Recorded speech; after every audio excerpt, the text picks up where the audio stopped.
अनाद्यानन्तरूपां त्वां जननीं सर्वदेहिनां श्रीविष्णुरूपिणीं वन्दे महालक्ष्मीं परेश्वरीं। नामजात्यादिरूपेण स्थितां त्वां परमेश्वरीं श्रीविष्णुरूपिणीं वन्दे महालक्ष्मीं परेश्वरीं। व्यक्ताव्यक्तस्वरूपेण कृत्स्नं व्याव्यन्यवस्थितं श्रीविष्णुरूपिणीं वन्दे महालक्ष्मीं परेश्वरीं। भक्तानन्दप्रदां पूर्णां पूर्णकामकरीं परां श्रीविष्णुरूपिणीं वन्दे महालक्ष्मीं परेश्वरीं। अन्तर्याम्यात्मना विश्वमापूर्वहृदि संस्थितां श्रीविष्णुरूपिणीं वन्दे महालक्ष्मीं परेश्वरीं। सर्पदैत्यविनाशार्थं लक्ष्मीरूपां व्यवस्थितां श्रीविष्णुरूपिणीं वन्दे महालक्ष्मीं परेश्वरीं। भुक्तिं मुक्तिं च दातुं वै संस्थितां करवीरके श्रीविष्णुरूपिणीं वन्दे महालक्ष्मीं परेश्वरीं। सर्वाभयप्रदां देवीं सर्वसंशयनाशिनीं श्रीविष्णुरूपिणीं वन्दे महालक्ष्मीं परेश्वरीं। महालक्ष्मीं परेश्वरीं।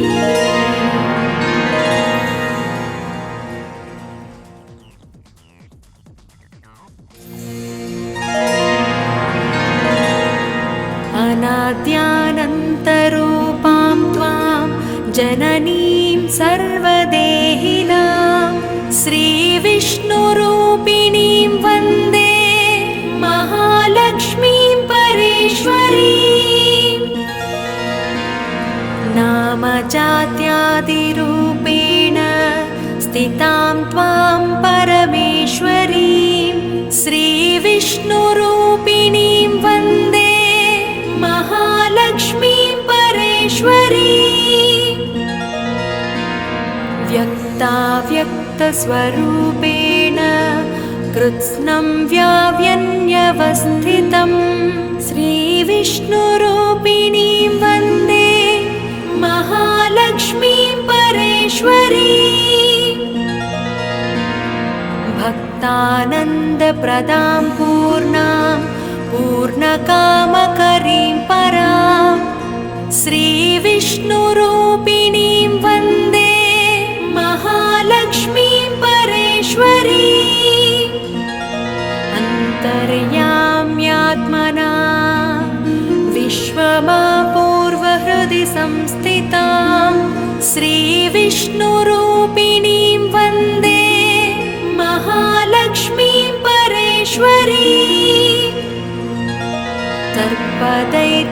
सर्पदैत्यविनाशार्थं लक्ष्मीरूपां व्यवस्थितां श्रीविष्णुरूपिणीं वन्दे महालक्ष्मीं परेश्वरीं। भुक्तिं मुक्तिं च दातुं वै संस्थितां करवीरके श्रीविष्णुरूपिणीं वन्दे महालक्ष्मीं परेश्वरीं। सर्वाभयप्रदां देवीं सर्वसंशयनाशिनीं श्रीविष्णुरूपिणीं वन्दे महालक्ष्मीं परेश्वरीं। महालक्ष्मीं परेश्वरीं।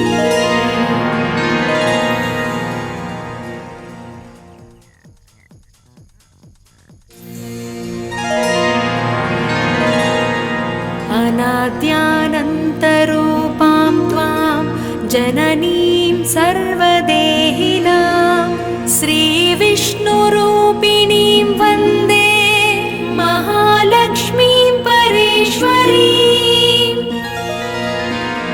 नामजात्यादिरूपेण स्थितां त्वां परमेश्वरीं श्रीविष्णुरूपिणीं वन्दे महालक्ष्मीं परेश्वरीम्। व्यक्ताव्यक्तस्वरूपेण कृत्स्नं व्याव्यन्यवस्थितं श्रीविष्णुरूपिणीं वन्दे महालक्ष्मीं परेश्वरीम्। भक्तानन्दप्रदां पूर्णां पूर्णकामकरीं परां श्रीविष्णुरूपिणीं वन्दे महालक्ष्मीं परेश्वरीम्। अन्तर्याम्यात्मना विश्वमापूर्वहृदि संस्थितां श्रीविष्णुरूपिणीं वन्दे महालक्ष्मीं परेश्वरीम्। सर्पदैत्यविनाशार्थं लक्ष्मीरूपां व्यवस्थितां श्रीविष्णुरूपिणीं वन्दे महालक्ष्मीं परेश्वरीम्। भुक्तिं मुक्तिं च दातुं वै संस्थितां करवीरके श्रीविष्णुरूपिणीं वन्दे महालक्ष्मीं परेश्वरीम्। सर्वाभयप्रदां देवीं सर्वसंशयनाशिनीं श्रीविष्णुरूपिणीं वन्दे महालक्ष्मीं परेश्वरीम्। महालक्ष्मीं परेश्वरीम्।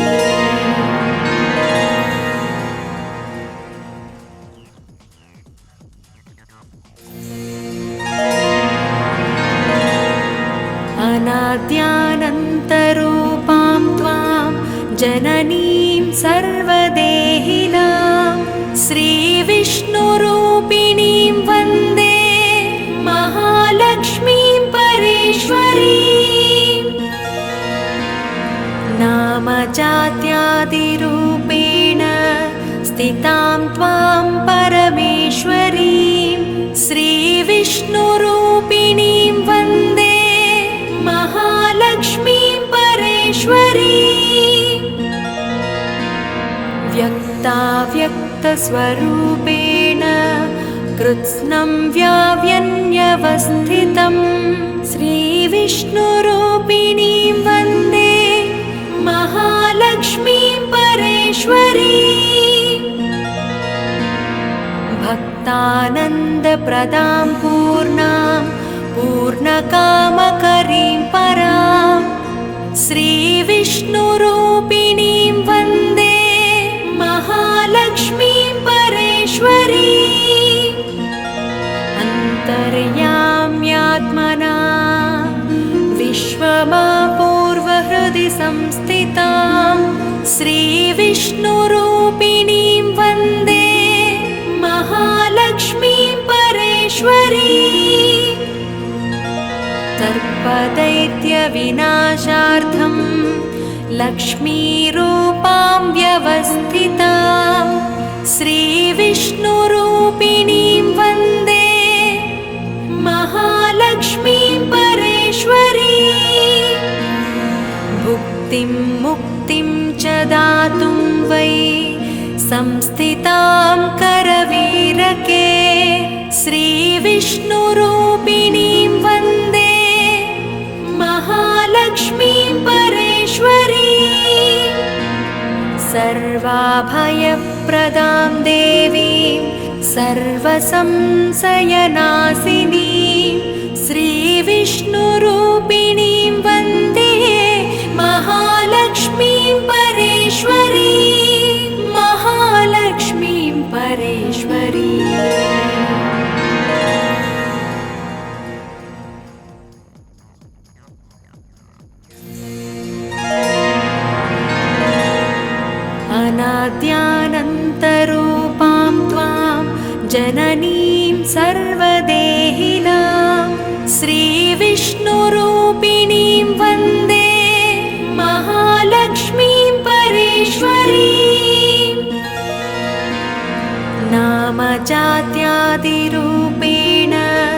संस्थितां त्वां परमेश्वरीं श्रीविष्णुरूपिणीं वन्दे महालक्ष्मीं परेश्वरीं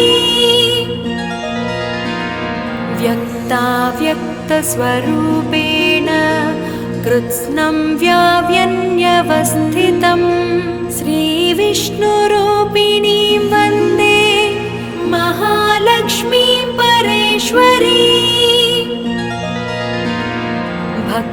भक्तानन्दप्रदां पूर्णां पूर्णकामकरीं परां श्रीविष्णुरूपिणीं वन्दे महालक्ष्मीं परेश्वरीं अन्तर्याम्यात्मना विश्वमापूर्वहृदि संस्थितां श्रीविष्णुरूपिणीं वन्दे महालक्ष्मीं परेश्वरीं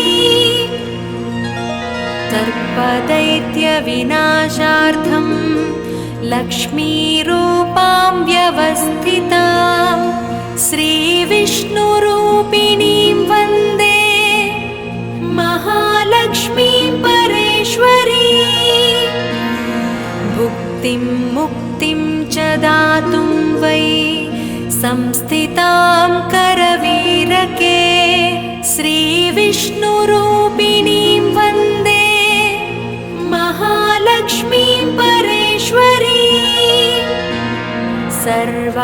सर्वाभयप्रदां देवीं सर्वसंशयनाशिनीं श्रीविष्णुरूपिणीं वन्दे महालक्ष्मीं परेश्वरीं महालक्ष्मीं परेश्वरीं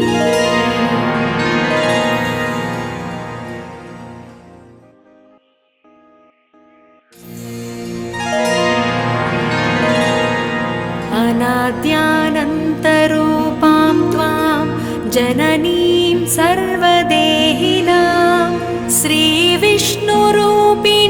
वन्दे महालक्ष्मीं परेश्वरीं नामजात्यादिरूपेण स्थितां त्वां परमेश्वरीं श्रीविष्णुरूपिणीं वन्दे महालक्ष्मीं परेश्वरीं व्यक्ताव्यक्तस्वरूपेण कृत्स्नं व्याव्यन्यवस्थितं श्रीविष्णुरूपिणीं वन्दे महालक्ष्मीं परेश्वरीं भक्तानन्दप्रदां पूर्णां पूर्णकामकरीं परां श्रीविष्णुरूपिणीं वन्दे महालक्ष्मीं परेश्वरीं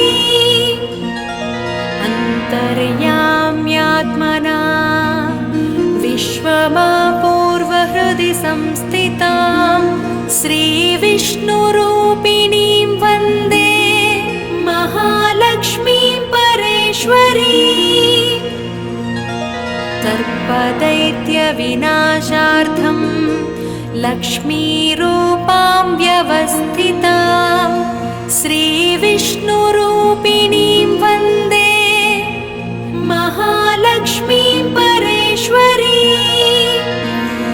भुक्तिं मुक्तिं च दातुं वै संस्थितां करवीरके श्रीविष्णुरूपिणीं वन्दे महालक्ष्मीं परेश्वरीं सर्वाभयप्रदां देवीं सर्वसंशयनाशिनीं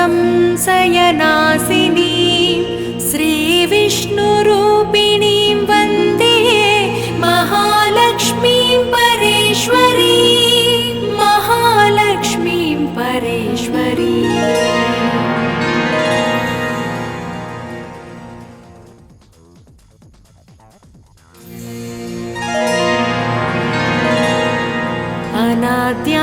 अनाद्यानन्तरूपां त्वां जननीं सर्वदेहिनां श्रीविष्णुरूपिणीं वन्दे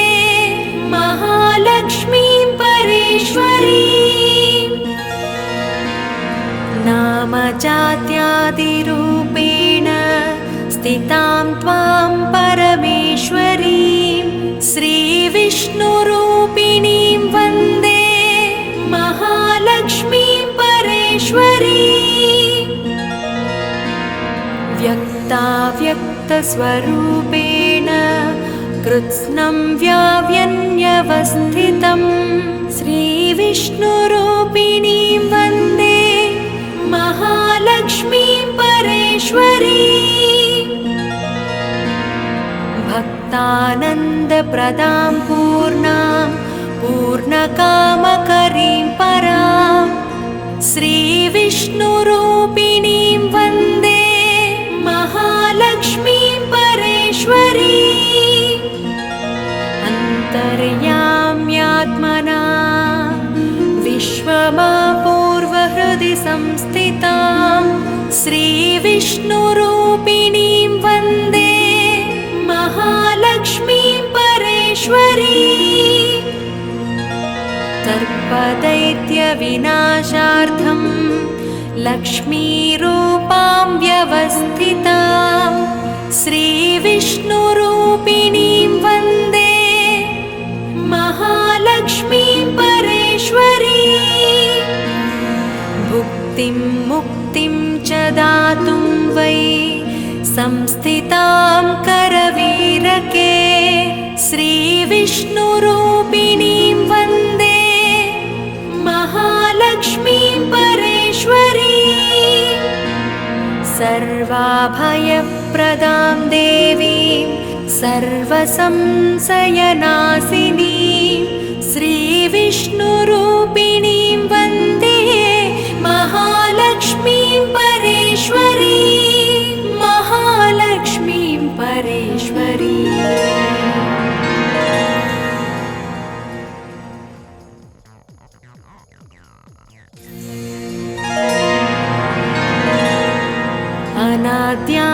अनाद्यानन्तरूपां त्वां जननीं सर्वदेहिनां श्रीविष्णुरूपिणीं वन्दे महालक्ष्मीं परेश्वरीं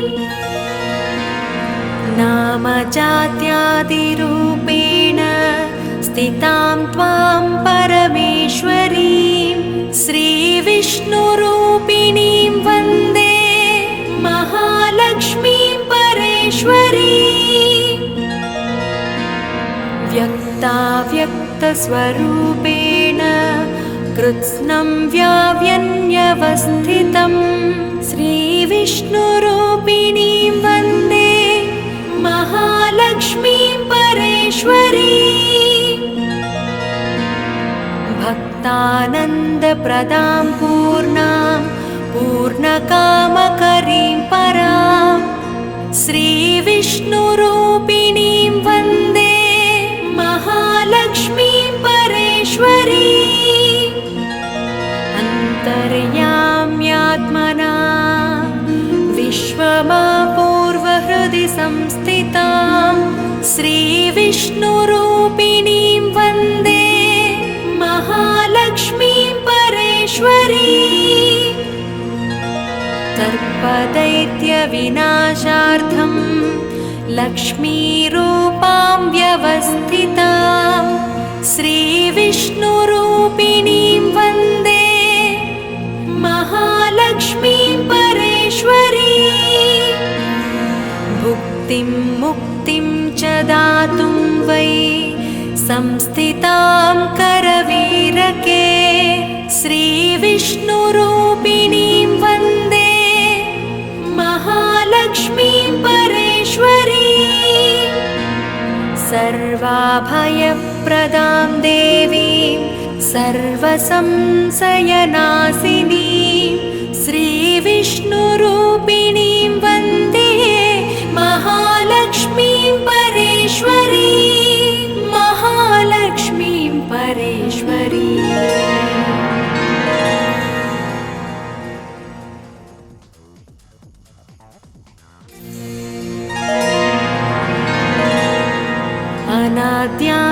अनाद्यानन्तरूपां त्वां जननीं सर्वदेहिनां श्रीविष्णुरूपिणीं वन्दे महालक्ष्मीं परेश्वरीं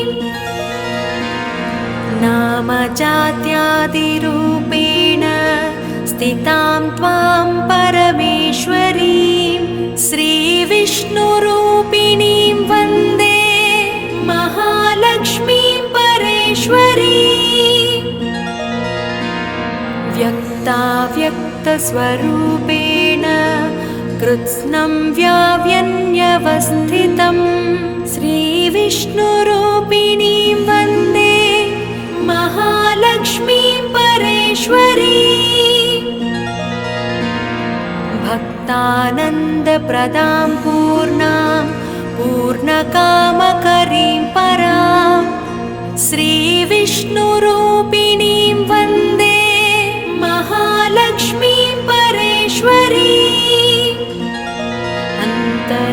अन्तर्याम्यात्मना विश्वमापूर्वहृदि संस्थितां श्रीविष्णुरूपिणीं वन्दे महालक्ष्मीं परेश्वरीम्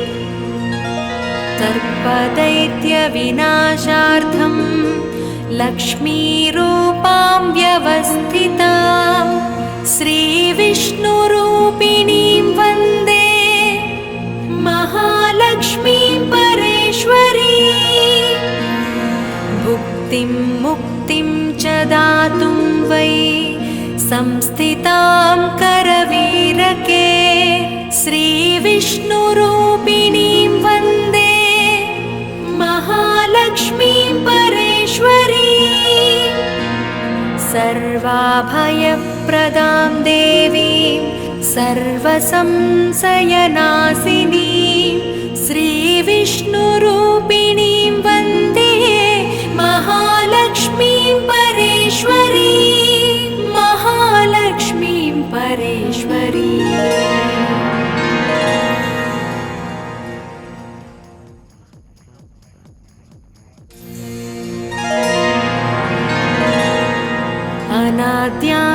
अनाद्यानन्तरूपां त्वां जननीं सर्वदेहिनां श्रीविष्णुरूपिणीं वन्दे महालक्ष्मीं परेश्वरीम्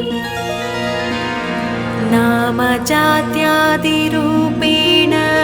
स्थितां त्वां परमेश्वरीं श्रीविष्णुरूपिणीं वन्दे महालक्ष्मीं परेश्वरीम् व्यक्ताव्यक्तस्वरूपेण कृत्स्नं व्याव्यन्यवस्थितं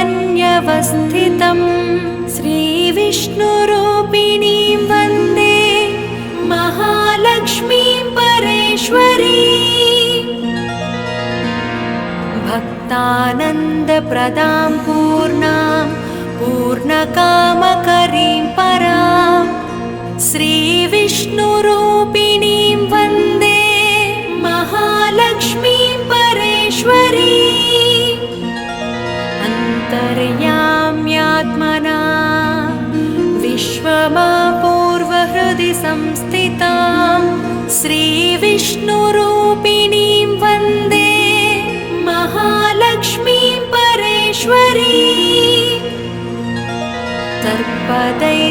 सर्पदैत्यविनाशार्थं लक्ष्मीरूपां व्यवस्थितां श्रीविष्णुरूपिणीं वन्दे महालक्ष्मीं परेश्वरीम् भुक्तिं मुक्तिं च दातुं वै संस्थितां करवीरके श्रीविष्णुरूपिणीं वन्दे महालक्ष्मीं परेश्वरीम्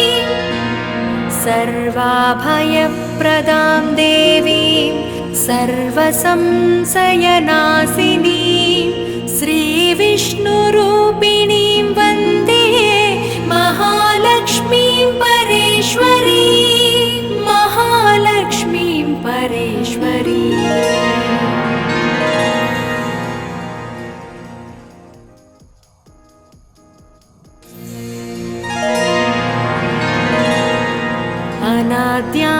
अनाद्यानन्तरूपां त्वां जननीं सर्वदेहिनां श्रीविष्णुरूपिणीं वन्दे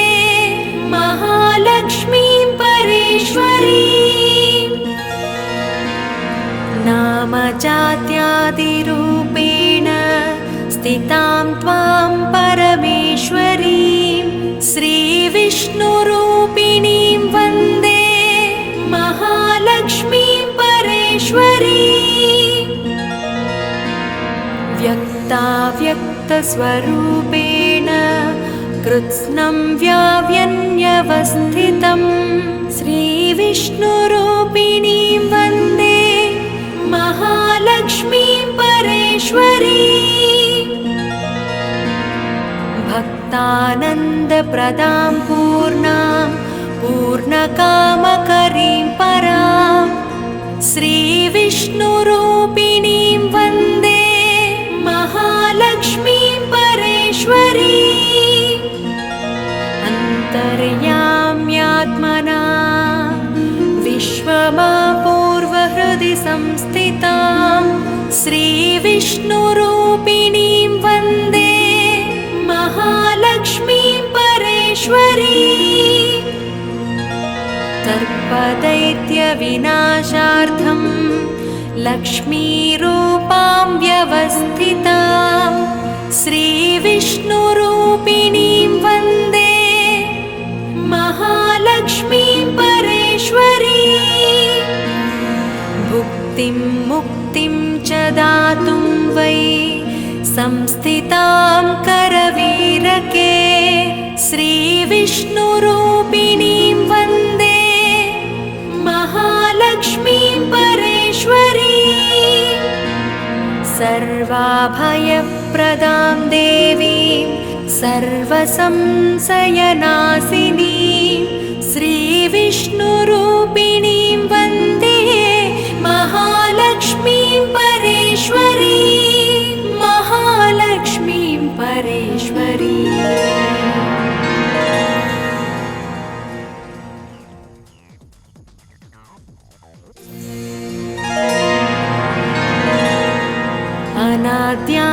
अनाद्यानन्तरूपां त्वां जननीं सर्वदेहिनां श्रीविष्णुरूपिणीं वन्दे महालक्ष्मीं परेश्वरीं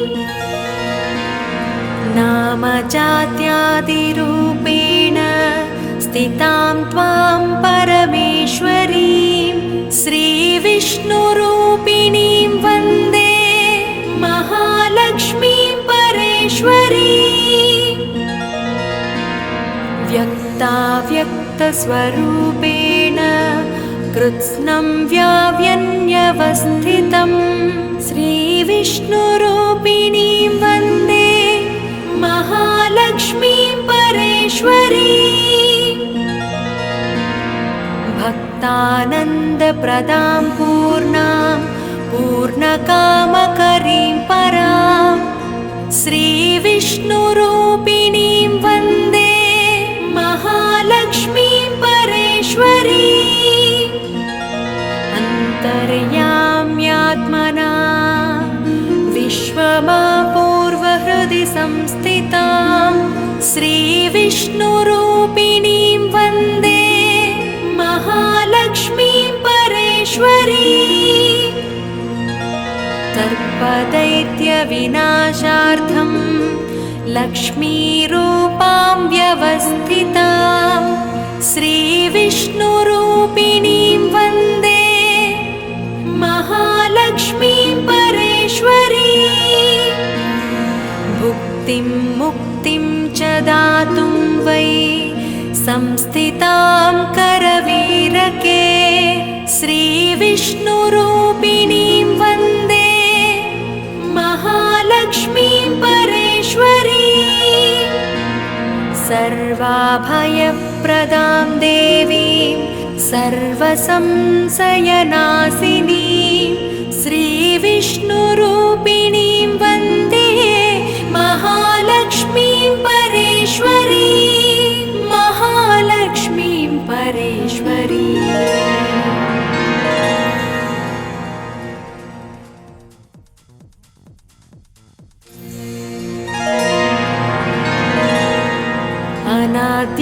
अनाद्यानन्तरूपां